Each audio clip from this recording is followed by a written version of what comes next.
I know that Marvel's Avengers is an older game, but here we are.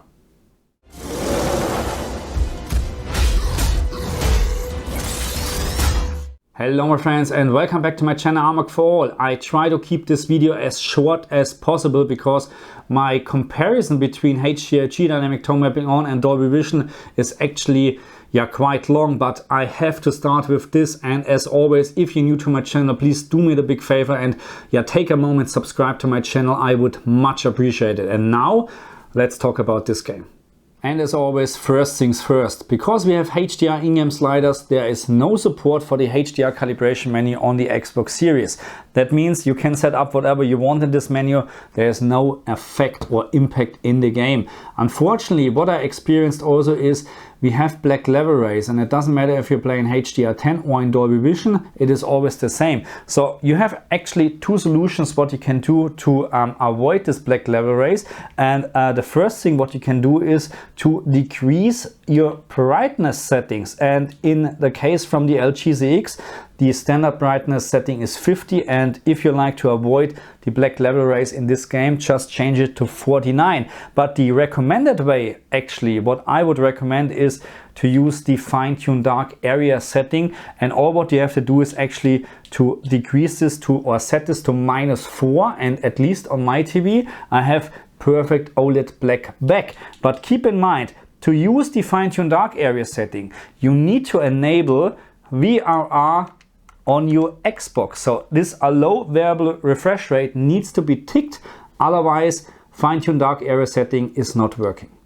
When we're talking about HDR in this game, I'm not very happy, not 100% happy, because especially Dolby Vision is in many cases just too dark. And I'm not talking about the maximum peak brightness, which is more or less the same in all the modis, but I'm talking about the base brightness, and especially Dolby Vision is sometimes very, very dark. HGiG is not really better. The best way actually to enjoy this game, in my opinion, is Dynamic Tone Mapping On.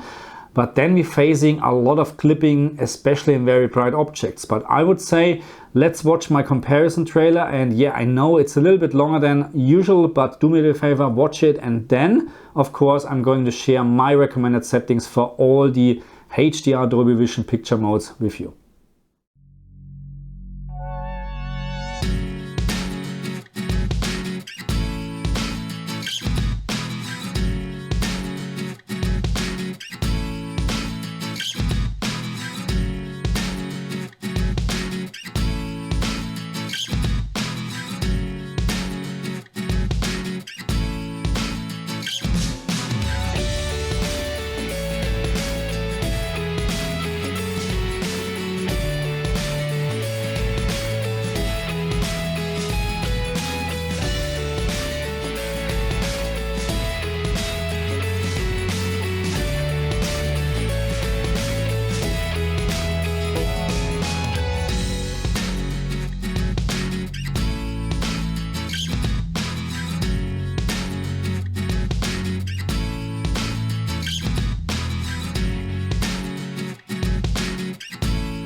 And if you like to play this game in HGiG on a LG CX, I would recommend to set the white point to 450, maximum luminance to 750, and in my opinion, that's the best way to play in HGiG.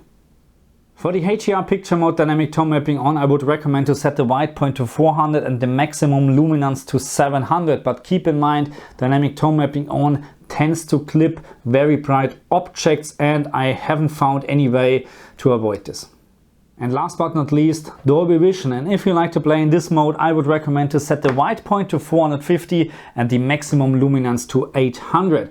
Dolby Vision gives you the best details in very bright objects, or the most details in very bright objects, but the base brightness is the lowest one compared to HGiG or dynamic tone mapping on. So in my opinion, not the best way to play this game. And always keep in mind, all my findings, all my settings are based on my LG CX 65-inch and my calibration. So even you're using the exact same TV, it is very unlikely that you end up with the same result. But do me a big favor and put your favorite settings in the comment section and we can share this with everyone. Okay my friends, so that's already for this video, and my preferred mode to play this game is dynamic tone mapping on, because with Dolby Vision and HGiG I'm missing some base brightness. Especially Dolby Vision is even darker sometimes than HGiG, and this is a no-go for me. Dynamic tone mapping on tends to clip very bright objects unfortunately, but it's still the best option in my opinion. Okay, so that's for this video, and yeah, I would say leave me a comment, leave me a like, and if you're new to my channel, please subscribe. In diesem Sinne, over and out. I'll see you guys next time. Bye.